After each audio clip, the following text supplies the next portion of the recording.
Good morning, my friends. Perhaps it is becoming evident as we practice with suffering and leaning into it in order to approach those burdens in our life with mindfulness, and by doing so, not become so trapped in our own worry and the stories in our minds create and to which our brains respond with alarm as though there is imminent danger.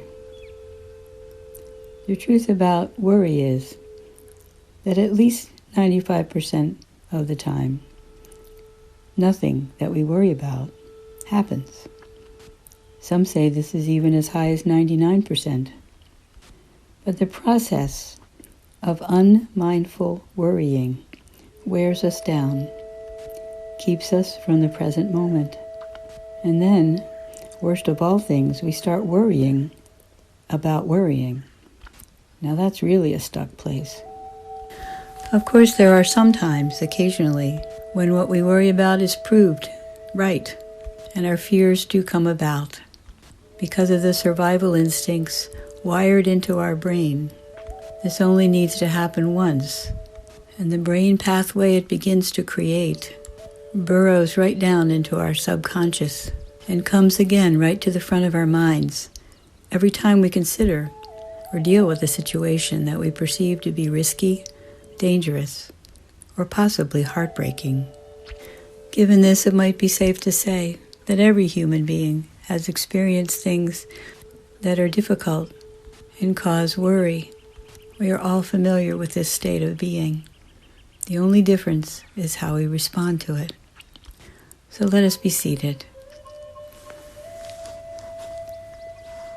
allowing your body to be comfortable in the chair, moving in whatever way you need to, supporting your hands, supporting your back, and allowing your next breath to come up your spine in that gentle, gradual way and straighten it just enough so that you are sitting erect as far as that is comfortable for your particular body. This is important, both sitting erect and being in a comfortable position. So be mindful of this. Don't worry about it.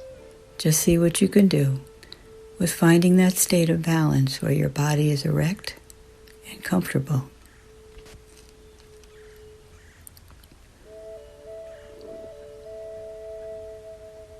And allow your awareness to come into your breathing. Your breath as it gently moves your abdomen in and out in a quiet, gentle way. And if it's not quite gentle yet, just keep your awareness with it and let the breath do what it does and quiet down. In breath, out breath. Noticing.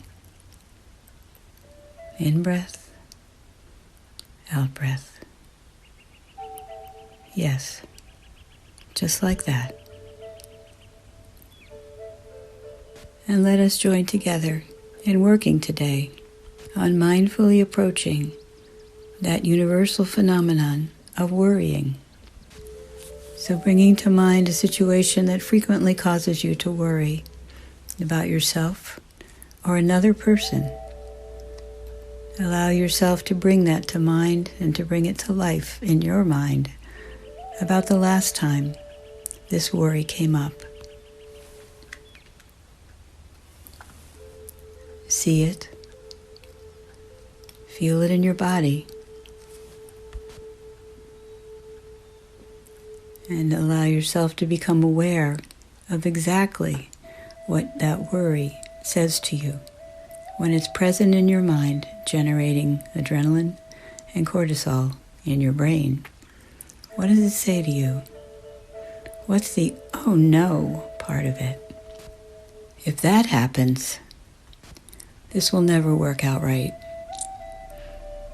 What does your mind say when you think about that worry. The thing about worry is that the habit of worrying will never help us at all. It will never get us out of a danger area because we're too busy imagining. It will never improve a situation because it interferes with devising a strategy for any improvement or change. Essentially, it goes in a circle, round and around and around, or maybe a spiral, because one worry can build to the next one and the next one. If you are someone who worries too much sometimes, as you gently breathe, listen to these mindful truths about worrying. What does worry do to our psyche and our system? It will prevent you from seeing clearly and taking positive action. Perhaps making irrational decisions based on worries about things that haven't yet happened and most likely never will. No matter how much more I worry, it will not make the situation better. And worry affects those around you. It only helps them because it is infectious and contagious to create unnecessary stress within themselves. And that generates high energy worry as a group. Continue breathing gently. Recent research published in the Behavioral Research and Therapy Journal demonstrated that the most effective way of reducing the frequency of worrisome, intrusive, negative thoughts was the mindfulness-based practice of meditation that teaches us to allow thoughts to come into our mind, observe, acknowledge, and then accept them, rather than struggling against them or multiplying them. We practice instead, as you have come to know very well over the course of these meditations. We practice observing, naming, and accepting that these are thoughts, not realities, and that the more consistently and regularly there are opportunities for worrying, we can practice. So let us just take a moment to welcome that memory that you brought to mind about a worry in your life, with gratefulness that it shows up, so that we can practice. We'll be returning to this in our next few meditations, but for now, turn to that worry, to those thoughts, with a gentle, open awareness. Welcome, little worry.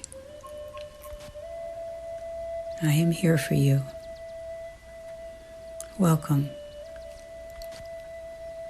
Thank you for coming to be a teacher for me in my mindfulness practice in this lifetime. Thank you for guarding me from danger when it comes, for real. Welcome, and let me help you. Let me care for you with mindful attention. I know you must be exhausted, coming around as often as you do, and continually worrying about this particular situation. Please help me come to understand the nature of your worrying, so that I can mindfully, through my breath, release you from having to come so often that it is totally exhausting. There's only a few times in life, in a given day, when you need to show up. Let me help you find rest when you don't.